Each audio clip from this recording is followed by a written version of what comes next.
Hello, and welcome to the second part of our Setting Moonshots on Target, U.S.-Japan Strategies for Science and Technology Investment.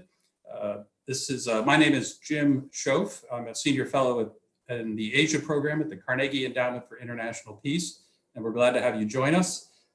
We're using Japan's so-called Moonshot program, Science and Technology Investment Program, as a way to examine the broader field of high-end international science and technology collaboration. Earlier this morning, we had a session on the big national programs, Europe, US, Japan. And in this session, we have a great lineup of panelists to talk about some of the more specific examples of US-Japan science and technology collaboration. I'm going to turn this over to Doug Rake. He's going to be the moderator today. Doug is the president and CEO of Raka Strategies and Technologies. He is a great friend and speaking for me personally and for this whole effort to promote more strategic US-Japan science and technology collaboration. We owe him a big debt of gratitude for his support and collaboration and mentorship during this process. So I want to thank him. I want to thank our panelists and the audience for being here. And with that, I will turn it over to Doug. Thank you, Jim.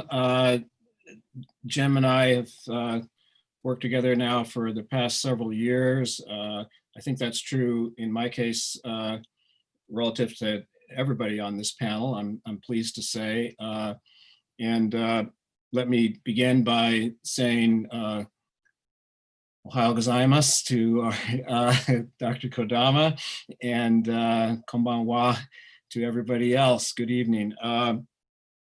As Jim mentioned, this panel is going to look at some examples of US-Japan science and technology collaboration, particularly with respect to the area of high energy density science and high energy laser research and development, as well as a emerging area of potential collaboration involving work that we may do together in artificial intelligence. Many of you may have seen today in the Wall Street Journal, Dr. Kratziot's column on artificial intelligence collaboration among the G7 countries. It's notable that the science and technology ministers meeting took place today for the G7. And I think that in that regard, Jim is to be congratulated on the timing of this meeting.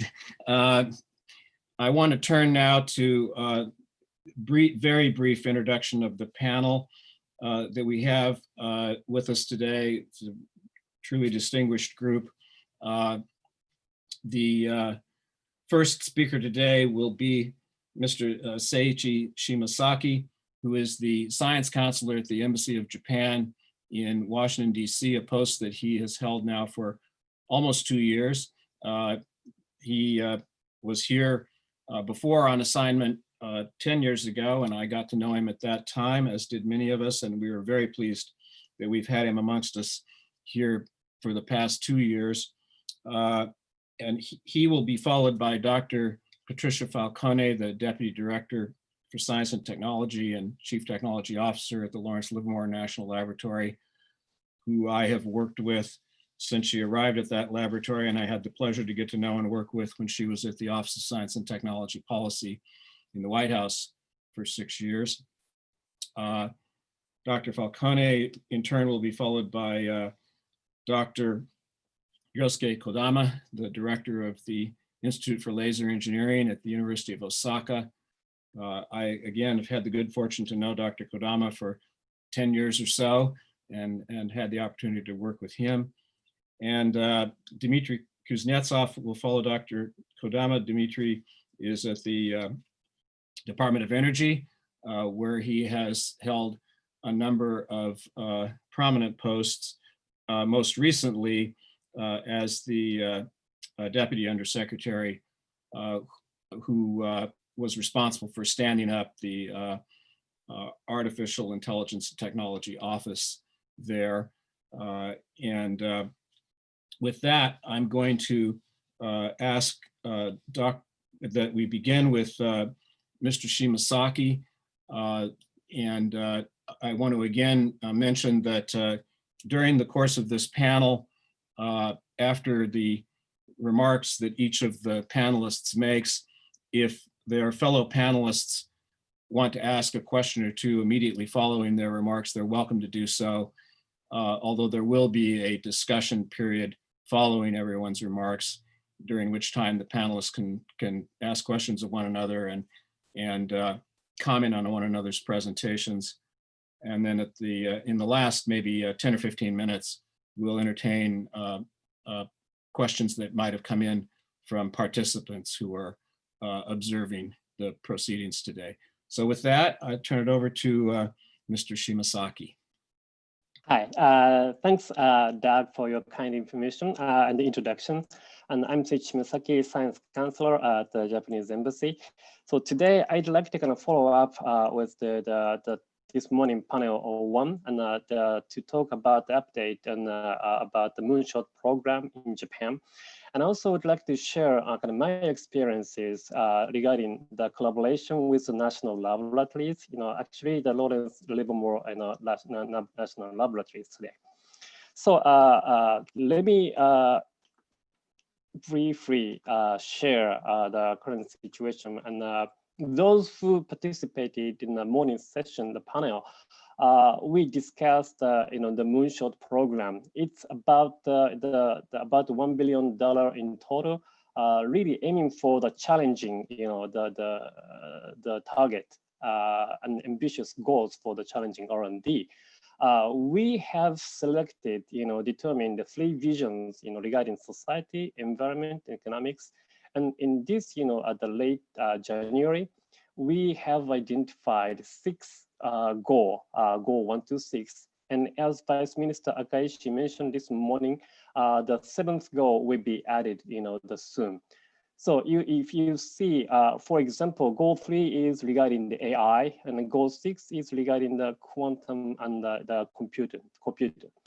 So we just, and from the onset of the designing the program, we are aiming for the international collaboration, and especially with the United States. So so far, we've identified the target, and and all those target, for each target, we've identified the program director. So now we are calling for the program managers under all those goals. Originally, it's been already done, but due to the COVID-19 situation, it will be the deadline for the submission is next week. So probably by the summer, we will identify all those program managers. So the question is, how should we craft the international collaboration within this framework? So usually joint funding with the US funding agency like NSF and NIH is really kind of straightforward way. But with this ambitious and innovative program, I'd like to kind of propose alternative way to collaborate with the DOE national laboratories, which is slightly different from the the traditional funding agency, but still has a lot of the advantages and the benefit and to think about it. So let me share my experiences in 2 cases. One is for high energy density science collaboration, and one is the data science summer internship program. So regarding high energy density science, and I let Dr. Kodama for the details. It is originally from under the MOU between the Osaka University and the Lawrence Livermore National Laboratories. But in order to expand the scope of the research and the participation, we upgraded it from the institution to institution scheme to the gov to gov project arrangement under DOE and MEX, Ministry of Education, Science and Technology, which I originally came from. So, and we have a signing ceremony at the ambassador's old residence and at the Japanese embassy in January 2019. So with that, we can give the platform and to gather all those knowledge and expertise, which individual research PIs are usually has difficulty to find out the appropriate counterpart sometimes. The second example is that the data science summer internship.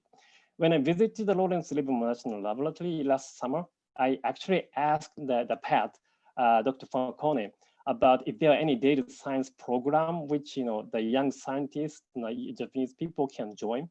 And the Dr. Falcone and other folks kindly accept my offer and allow us to let the Japanese, 2 or 3 Japanese students participate to that program, which is very unique and a really prominent program. And since this is happening at the national laboratory, but utilizing the academic professional and also utilizing the private sector's data. So by nature, the national laboratory is the hub from the multi-sectoral expertise.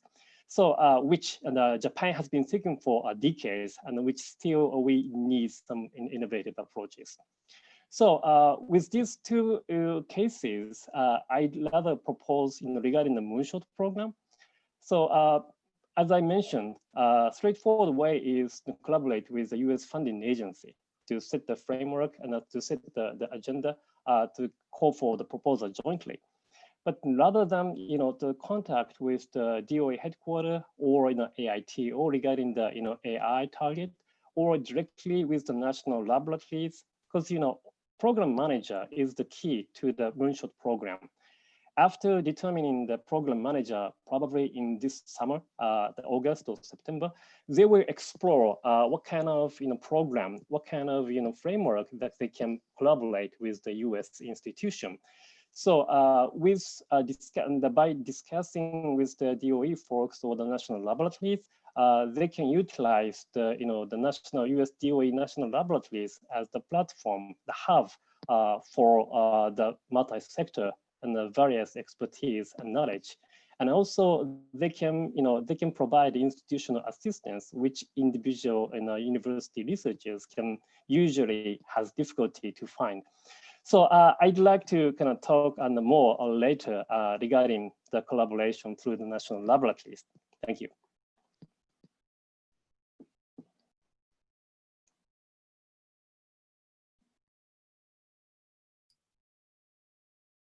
The next panelist to share her thoughts with us will be Dr. Patricia Falcone from Lawrence Livermore National Laboratory. Pat, I'll turn it over to you. Thanks, Doug, and thank you, Shimasaki-san. I'm very pleased to be included today to discuss this important topic of effective collaborations across nations to deliver the benefits that come from scientific discovery and innovation, both for our citizens and for the world. This event's morning panel outlined the creation of inspiring scientific collaboration programs, their execution, the results that have been delivered, and continuous improvement. We heard from the Europeans from the Horizon 2020 to the new program Horizon Europe. Speaking from my experience here in the US, we are blessed with a very robust but kind of confusing and very diverse enterprise of science and technology, which with a number of cabinet departments and some independent agencies. We heard this morning, and Shimasaki-san already mentioned our National Science Foundation. I personally work at a laboratory within the Department of Energy, and the Department of Energy is a very large science and technology-oriented cabinet-level agency with missions. It is the largest funder of physical science in our government. It also uses physical science and all kinds of science to attack missions in energy and environment and national security. And it executes its work in a variety of ways, and you've already heard this a little bit, including both with universities, but a dedicated system of national laboratories, 17 national laboratories that employ more than 60,000 people. And laboratories are distributed across the US and have regional impact in various locations, as well as national impact. And it's a system that works as a network, and collaboration to get the most out of taxpayer dollars is a part of it, but competition is important also to make sure that the very best science is done, because we know competition's important. And within this system, partnerships are incredibly important. And so partnerships with other parts of the public sector, so other parts of science and technology, with the private sector, small businesses, middle-sized businesses, large businesses, and international partners. We heard a lot today about the partnerships in support of open fundamental science, and I think we have a very traditional and well-honed approaches to doing that. It's, as already mentioned, principal investigator to principal investigator. It's rich and deep. One thing I noticed that as we think about engaging at the ministerial level, that it relies upon often PI to PI relationships. And so sometimes it's a little bit ad hoc, you know, there's a good relationship here, another good one there. And so I think what's different about what we're trying to talk about today, and that I'd like to just focus on, is this additional dimension that we need to add more purposefully to international scientific collaboration. And that's specifically strategic partnerships between international partners that are like-minded, partners with special relationships, with shared values that are allied and purposeful. And I think what we want to think about is how do we use science and technology in this way to be a part of larger national strategies that are enduring and purposeful beyond individual scientists. And in particular, thinking about this current situation of the pandemic and other situations of crisis or conflict, engagement that purposefully can bring scientists together across national borders, but also let those scientists support national leaders in their own countries as they're making decisions how to cope. So we talked today earlier about best practices, about the importance of exceptional, I think they were called crazy people even, having a holistic view of the system. But I think it's important to think about values, you know, the values of open science, fundamental science that we have always practiced are openness, integrity, honesty, fairness, accountability to sort of norms and standards, particularly around intellectual property rights, stewardship of this innovation. And we know that all nations are really looking to innovation for prosperity and for national strength. But in fact, it may be that not all nations are observing the same norms and standards. And so this issue of if you share values and allies like the US and Japan working together, it's a like-mindedness that I think is important, and a purposefulness to different dimensions. And institutional relationships and institutions do include the funding agencies, but also the doers of science and technology for national missions, and certainly through the DOE, their missions of energy, of national security, of environment. Those are central missions, and the bringing of science and technology to those missions. So we are talking about new technologies and the implications of new technologies. I think crisis response, particularly related to COVID-19, is very important. Data, how we bring data to these new tools of machine learning and artificial intelligence.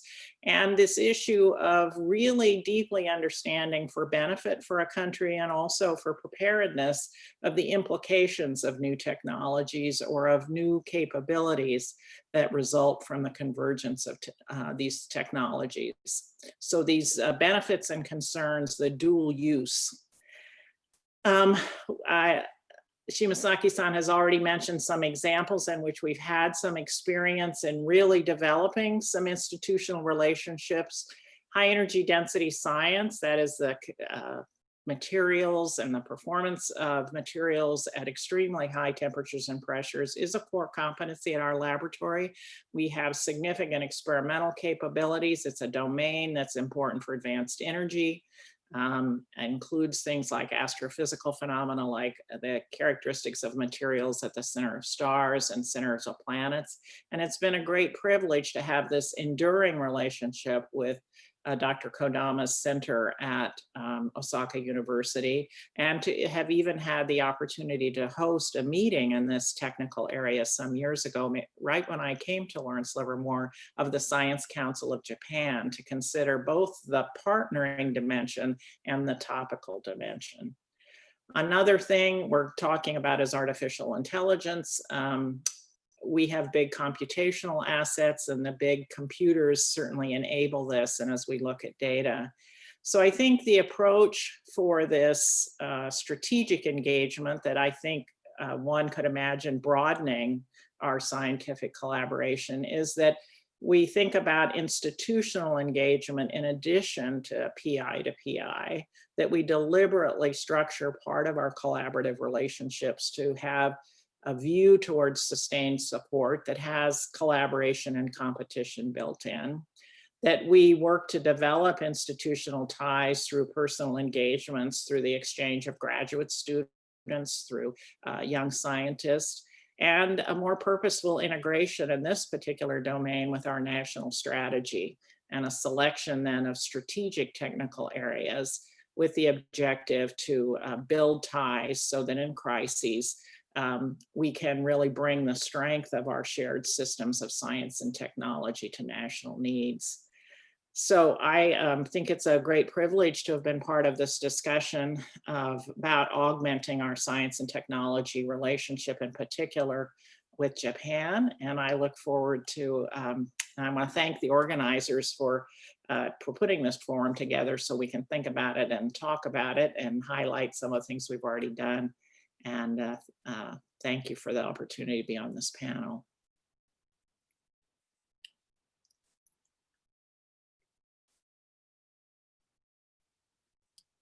Thank you, Pat. It's been a privilege and a pleasure working with Pat Falcone for all the years that I've known her. And I think that the word strategic was used advisedly and is a theme that has run through many conversations that we've had over the years we've known each other, and with our Japanese colleagues. And I'm happy to say that there's been a kind of shared vision that among those of us who have been working on trying to promote an expansion and intensification of our collaboration. Dr. Kodama has been a key person for some period of time now in terms of the relationship that has been forged between Osaka University and the Lawrence Livermore National Laboratory, and is another person who thinks strategically. And I will now turn over this time to Dr. Kodama for his remarks. Okay, thanks, Doug, and good morning in Japan, and good afternoon, and good evening in United States, but not say the good night, okay? Okay, first of all, I would like to thank Jim and Doug for organizing this symposium. It is really my pleasure to contribute this interesting symposium today. My comment today about the collaboration between Japan and the United States on high energy density science with high power lasers from viewpoint of science. Okay. First of all, I'd like to introduce the brief history of the collaboration between my institute and the United States Lawrence Livermore National Laboratory and Rochester and other laboratory. Okay. Since the 1980s, we have been collaborating with the US laboratory in this field through the exchange of human resources. In around 2000, we have collaborated with the Lawrence Livermore National Laboratory, in particular for pioneering of laser astrophysics and fast ignition laser fusion research using our facilities. And fortunately, some of the work has been recognized as a John Dawson Award in the American Physical Society. In addition, since 2010, collaboration on much broader issues related to high energy density science has taken place. And in 2017, collaboration office for my institute was established in the Livermore National Laboratory. And based on these nearly 40 years of the collaboration, a project agreement, as mentioned by Shimasaki-san, was signed in 2019 under the implementation agreement between the Japan MEX and the US DOE.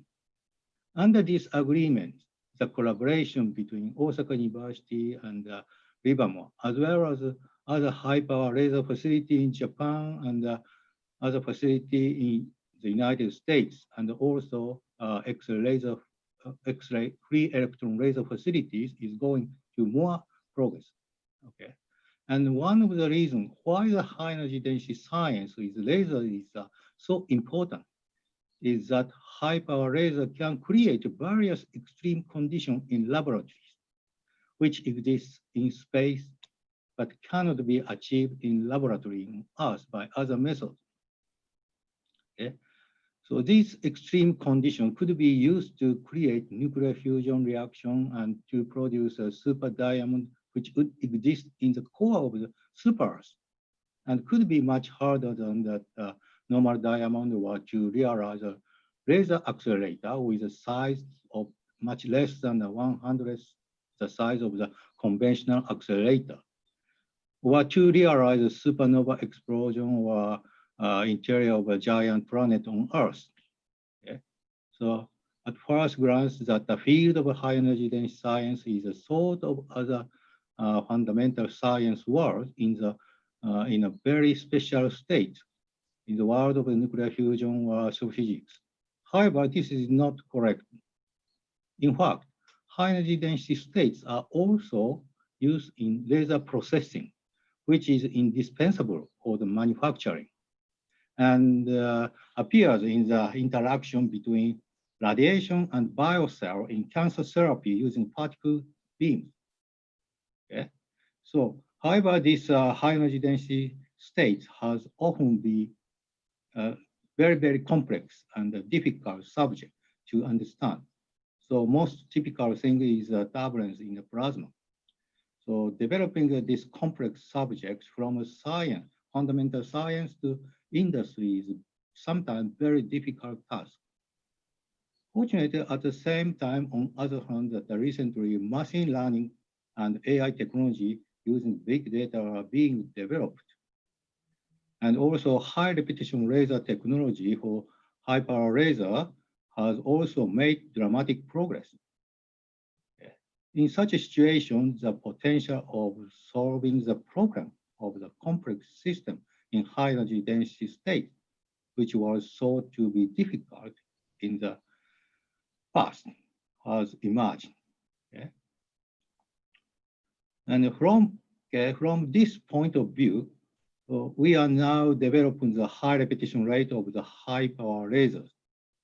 We are aiming at high power laser facilities that can run at 10 to 100 times per second from 10 kilojoule high power lasers that can run only once per hour or 2 hours at present.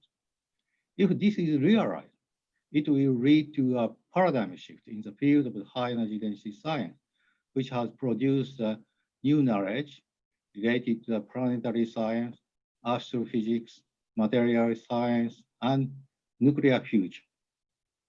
The high repetition doesn't just make you experiment faster. Okay? So big data obtained by the high repetition laser can couple with the machine learning and AI technology, which will dramatically expand the understandable area. It also has the potential to eliminate the boundary between the academic research and innovation. For example, at the factory to produce super diamond, which are said to exist in the core of the super Earth, about 10 million atmosphere pressure, may be not a dream come to true. it also has the potential to be an improvement that create a new knowledge. So unfortunately, weakness of this such a high repetition laser facility is thus it can approach something accessible only with extremely high energy laser. For example, laser fusion nuclear burning. If the world's most powerful laser facility, national ignition facility in Livermore, could be linked to such a high repetition laser facility, it could open up an extremely wide range of the frontiers and would be a fruitful discovery factory indeed. So therefore, US-Japan cooperation and collaboration are so important.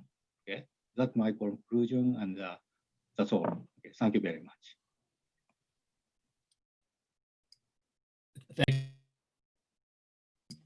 Thank you very much, Dr. Kodama, for your remarks. And I particularly appreciate the extent to which you expressed the importance of collaboration between Japan and the United States, and the forward-looking view that you presented of potential collaborations in the area of high energy density science and collaboration with the US, and the fact that you pointed to the multidisciplinary dimensions of this scientific endeavor and potential collaboration as well. And your references to machine learning, AI, and advanced physics are all a very good segue to introducing Dmitry Kuznetsov. And I will now be pleased to turn to Dmitry for his remarks. Thanks, thank you to Jim, Doug, for being patient, organizing this, and then sitting on your hands for a few months until we were able to give it a launch. I think it's an important conversation. It is an interesting and complex time to be considering the future and how to shape it. And I'd like to reflect a little bit on this, kind of based on what I heard, Shima say and Pat say and Kodama-san. I'm happy to join this discussion. We started maybe late last year on some of these topics and provide my technical opinions on some of these 6 remarkable goals of the Moonshot. It kind of meant it the surrounding technical ideas. I think it is so non-traditional that one has to reflect a little bit about things and ways that might have to be done that are also non-traditional. I mean, the Moonshot itself, as I looked at Shima's first slide, it's a remarkable mix of novel, complex networks and sensors and data models and architectures, quantum, cognitive, sociology, human engineering, and much more. There's really nothing we can compare it to. I think it is uniquely ambitious. And I think one has to think equally hard about ways to cooperate that can stand the test of time and think about long-term challenges that will emerge. As it evolves, the Moonshot could help frame the purpose of several generations of your scientists, engineers, and technical experts, as progress against the goals start to take form. How it couples to your conventional academic training will be interesting to see. I make a note of this because the goals are so cross-cutting, with societal focus on one side and deep technical roots on the other, that it'll require specialists, but also generalists. Specialists are something we know how to do. We have academic programs, we have recruitment approaches, we have ways to promote people. But the types of generalists that you're going to need will likely take new ideas and approaches. And I'm actually interested in how you're going to do that. And I think this is a place where partnerships could be important. Generalists don't fall into the conventional academic bins or career paths or tenure processes or even grant application methods. I think you have to think about that specifically and encourage their development. And there are probably some new ideas that are going to be important. as we think about where we are today at this moment in time, it's also interesting, you know, the launch of your moonshot during, you know, the pandemic. You know, there are things we can probably take away that, you know, in the near term, that could be of value. You know, we think a lot about data today. We think about models. I'm not so interested in what is specifically happening today, but at the more abstract level, there is an appetite surfacing for new ways to process very complex information and extract person-specific actions, much like a local weather report. You know, I think of Kodama-san's, you know, big data issue with a high rep laser at 100 hertz, and then the data and the decisions and retuning of a facility and where you steer things. And, you know, I think there are commonalities, but, you know, where we are today has kind of unearthed an interesting appetite for people to be more concerned with data and knowledge. But unlike weather prediction, this is new and we don't have as much experience. You know, it's a moment in time when modeling is incredibly visible every day, largely epidemiology, but modeling generally. It's been so visible and so important to decisions that are impacting, you know, the global economy and our day-to-day lives. I think people are starting to internalize the role of models, you know, the perceptions of risk, the relation to their own actions in ways that maybe are extensions of how we rely on weather forecasts, typhoon or hurricane predictions, or even tide tables. I think the moonshot and efforts being launched now in these times may be able to build on people's desires to know more in the moment from richer sources of information and translate that into recommended actions. You know, the thing about technology, though, with emerging technologies, we often can't see what they mean, even when they're in our hands. You know, with the dawn of the internet, we could hardly understand the economic impact. Even the iPhone, I have to confess, when I held it in my hand, it was not clear to me how transformative this world was going to be. And as you think about the moonshot and the 6 broad goals, and the 7th I haven't seen yet, and what they're going to mean, there are probably going to be a number of these in there. And what they mean, I think, is going to be elusive. Making predictions about them is probably not useful because we would be wrong. But I think trying to get to the endpoints and figuring out what the barriers are going to be interesting. And maybe we can think about the initial barriers first as a starting point. You know, when I think about, for example, the first goal, I think, you know, a society in which human beings can be free from limitations of body, brain, space, and time, or sustainable global food supply by exploiting unused biological resources, or a fault-tolerant universal quantum computer to revolutionize economy, industry, and security. You know, these require getting over technology barriers, maybe not unlike how we looked at exascale, but probably more diverse and a little bit more challenging. So let me parse just a little bit of the thinking that I have on these technologies. You know, a few ideas come to mind.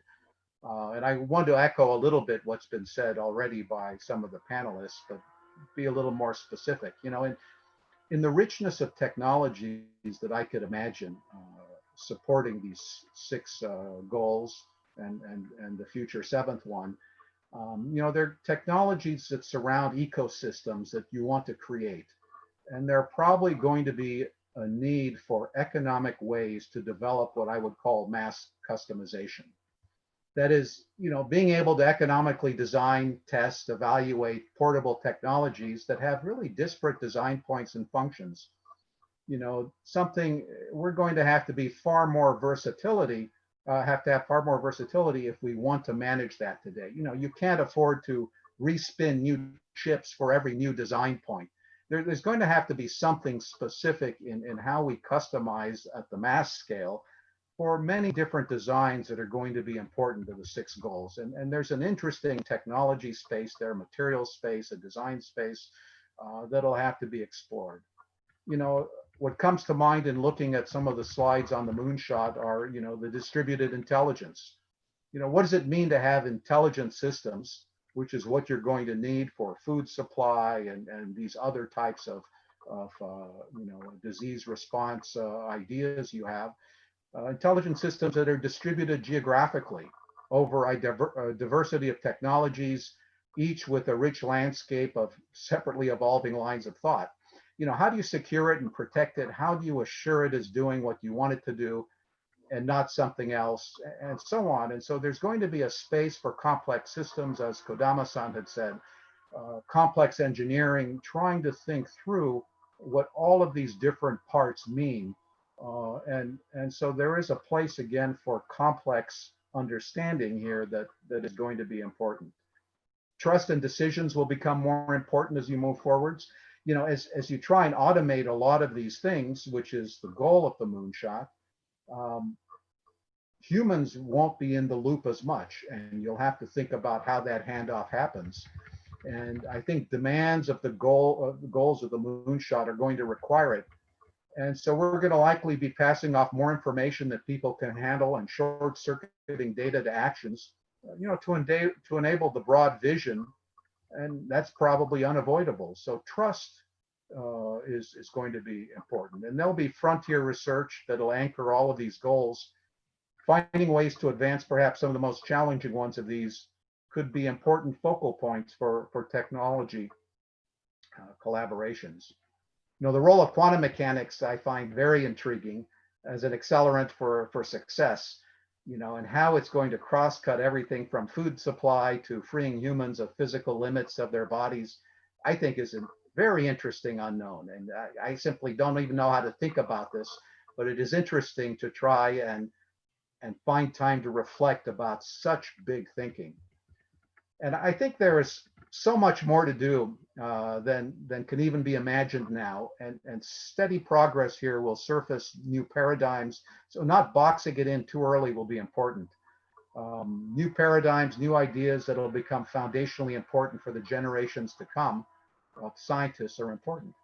And maybe model systems, like the next generation high power laser that's high rep rate,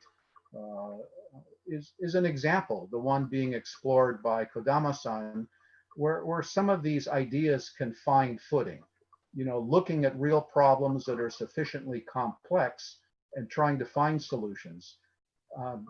But I would venture that creating abstractions of what is being done specifically for the laser applications, abstractions that are of much broader utility, will be essential. And so you have to find a way to find specific problems, but abstract them and nurture and encourage the development of those so you can find your way through the rest of the problems. So I've got to applaud Japan for standing up such ambitious goals. It is remarkable to, when I first read these, I was kind of stunned. It's like, wow, this is something. And I think learning from you on how you want to think about this will be a starting point in talking about next steps. So, the technologies are marvelous, and I welcome thinking about those with you, as things permit. So thank you again.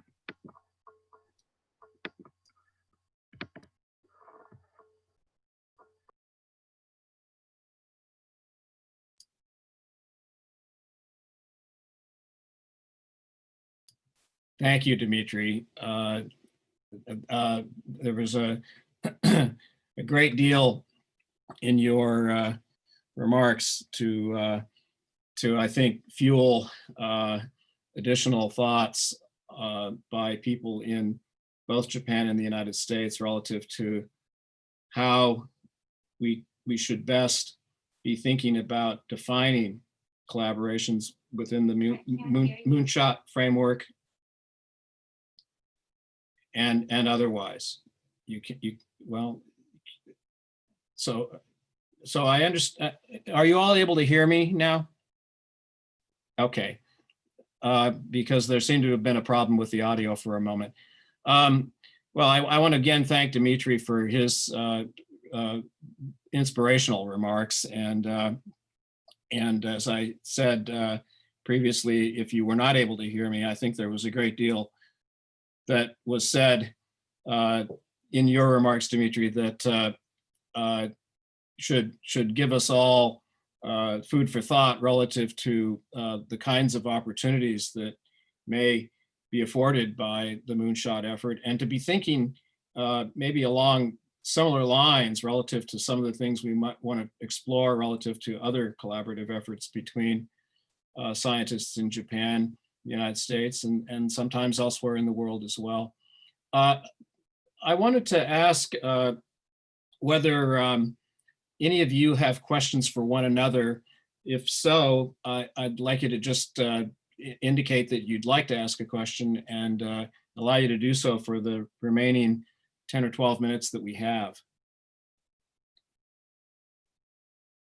So Doug, and let me kind of comment back to the Dimitri's, really inspiring, comment, and kind of asking for the, really not off the topic, but the new, AITO, role and for tackling all those, the, challenging, the target.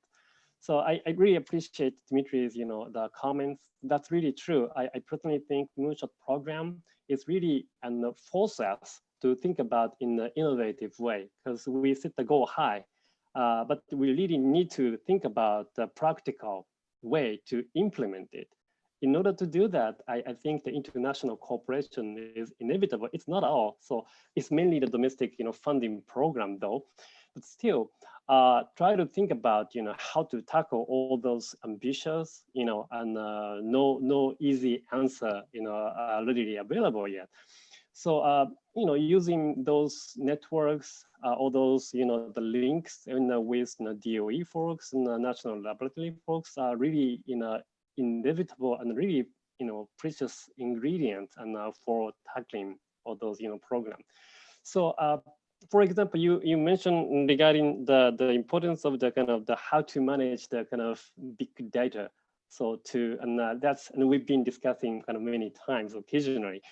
So I'd rather, and ask you for the, the newly established, your office's, the direction and aim, and for tackling all those, the massive data, the handling, to make it turn into the kind of value and the benefit for us all. So that is the resonating the topic throughout the Moonshot program, personally, I believe.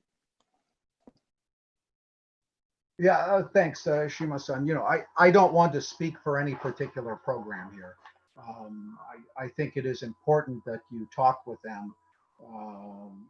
I think there's so many touch points because the technologies that you're talking about, many of them non-existent, are probably going to include fundamental science and other challenges too. And so I think it touches a lot of the equities across the department. And it's worth talking to the different entities. So you should be talking with them. I don't want to answer those questions on their behalf, except to say that there are many receptive ears. There are people that are forward leaning and forward thinking here. And there is such a strong history of our collaboration that I think the hard problem will be focusing on something specific that makes sense, that you can, because you have to start somewhere, and starting somewhere means you're going to have to define a problem, find the right people, and have a long enough view. It's not just a few people doing something. You want to embark on a protracted effort that can take you through many changes in your thinking, through dead ends, through changes, through evolution. And so you have to create something that will be flexible, because what's important today may suddenly not be important tomorrow, but you have to have a strong enough relationship that you can accommodate that without having to stop and rewrite things. So you need a broad enough framework to touch the things. I mean, you talk about food, you talk about disease, you talk about human mind and body and robotics and so many things that you will have to find enough of a general structure that you can make turns and you can afford to fail, because you're going to hit many points where you realize, oh, dead end, let's do this. So I think talk with people, find the most general framework, But I think those conversations will be important. And you'll find, again, many receptive, many good people. We had a question come in from Jim Schoaf, actually. Jim asks, are there particular areas of AI that lend themselves to US, Japan, or broader international collaboration? And are there certain shared tools that we can invest in for our common or mutual benefit? And I'll put that to you, Dimitri, but then everyone else should feel free to chime in. Let me pass that to Pat because of the work that was done, already a couple of years ago now with NIF data, and the modeling there, and you had a lot of interesting lessons learned. You leaned into high energy density physics early, and so there is kind of there is already a story here where you've been thinking. Do you mind talking about that a little bit? No, not really. I think that the problems Dimitri outlined, and then he talked about the need for model problems. I think finding problems that have a lot of data and that we can bring these new tools to. In the case of fusion energy that we're interested in for in our high energy density science work at our experimental facility, we are interested in understanding how to create inertial confinement fusion, in which we try to use laser beams to compress pellets. And so the idea has always been, how do we compress? And you can imagine something that's analogous to a basketball and trying to get it evenly down to a pea. And so we had many ideas about that. We've built it, we've measured things, but we did use rich computation to take models, phenomenological models that measure all the phenomena, the fluid transport, the radiative transport, the materials behavior, and to try to understand, run those models through lots of variables and get the output. And then we treated that like data in this particular case, and then said and taught using machine learning to teach using these tools, how does fusion work based on these models? And then we said, okay, design an experiment using those machine learning tools and these models. How would you design it? And interestingly, and we have not yet been able to do the experiment, but what's fascinating about this big study, which is very complex, is that instead of, it said that you would get a better result if instead of just squeezing uniformly, that we would get, not that it was better, but in fact it would be more stable. That it's not so peaky. It's not like a peak point at the top that would be better, but there's a sort of flatter surface in space that would be more stable if instead of we squeezed the plasma this way and then squeezed it this way. So this is just a fascinating result, that the machine learning tools and development of these models, but then using them and the simulation data to then ask the question in a different way. Now we have spent time going back, that is to say our physicists trying to understand, does that make physical sense? And we believe it does, but it's a different way of thinking. And it's, so it is a model case, as Dimitri said, of using data, in this case, simulated data, but it's based on the science that we've built up in international collaborations with Kodama-san's group and his predecessors and his students that he's training now and other international collaborators, but then asking different questions because we can with artificial intelligence tools and with significant computational assets.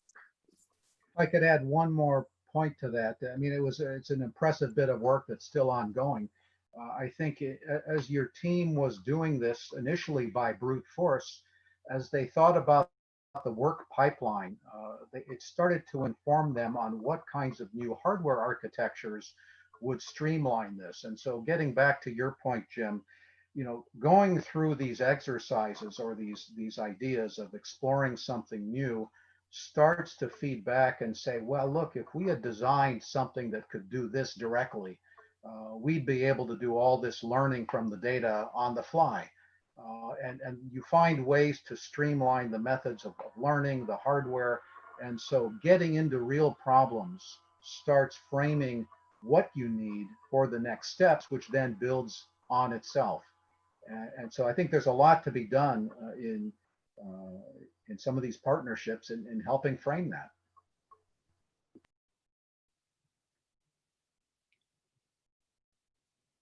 I think to your point, the point is to do real work. And I think that's why we have to look to our national leaders when they lay out both the challenges, but the resources, that we lay out resources that may perhaps competitively, we ask teams to propose things, but we do real work and in a protracted way. And you really, do really good science that way. And we train new investigators. It's part of the educational program. And in the end, that's why all of us do this. It's fun. It's just extraordinarily fun to have that opportunity. And you learn lots of different things, not just on the model problem, but how to bring data to problems, how to frame questions differently, how to speed up what you do in physical space. It's not just computational. So I think those are all good points. And I think that Pat, the point you made in your earlier remarks about the importance of doing work together that has a strategic dimension to it, particularly when we're looking at international collaboration, is important, as is the point about the development of institutional ties. It's been remarked upon today that the work between Osaka University and Lawrence Livermore National Laboratory now has been going on for about 20 years.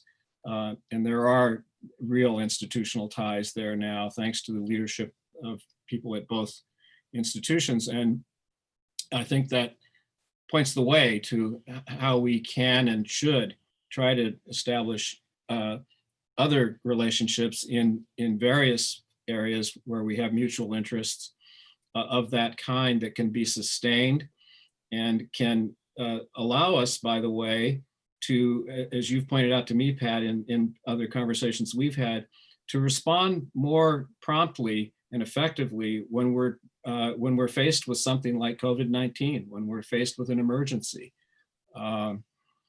We're just about out of time, I'm sorry to say, because I could keep talking to you all for longer than you probably would care for me to. But I want to thank you one and all for taking the time to do this today and to engage in the preparation that led to our being able to do this. I want to thank the Carnegie Endowment for International Peace and Jim Schoaf and Alex Taylor in particular, and all the other folks who we're not seeing on the screen today that made all of this possible. And I want to just express my hope that this will not be the last such gathering, but rather that it should be one that leads to many more such interactions, because I think we just barely scratched the surface today on the kinds of interactions and dialogues that should be taking place amongst us. First of all, we've got to help Japan identify goal number 7 for for the Moonshot. But I think there's also a whole set of things that we need to be talking about amongst and between us when it comes to the potential that can be realized if we put our minds to the task of defining those areas where we can do the real work that Pat Falcone talked about and that you all have alluded to in your remarks today. So thank you again very much for your participation. Doug, if I may, if I may jump back on, I was watching you all on the YouTube, and we actually did see Alex briefly there, so people got a chance to see him for some reason. But I think I think the seventh goal is COVID related, if I'm not mistaken. I think that's what Akishi-san was talking about, and there's money now that's dedicated toward that and will be put into that, which is fantastic. And of course, that's part of what's being talked about at the G7 as well. I just wanted to jump in quickly to thank you all for contributing to this all the way up until today, from today, and this is indeed still just the beginning of this conversation. I also wanted to thank the Embassy of Japan for their support and to the Carnegie Endowment for International Peace for their support as well. But to you all, this was a very rich discussion, and I think people are going to go back to this recording and parse through some of the details, because there was really a lot of good, interesting, detailed material discussed today. So thank you.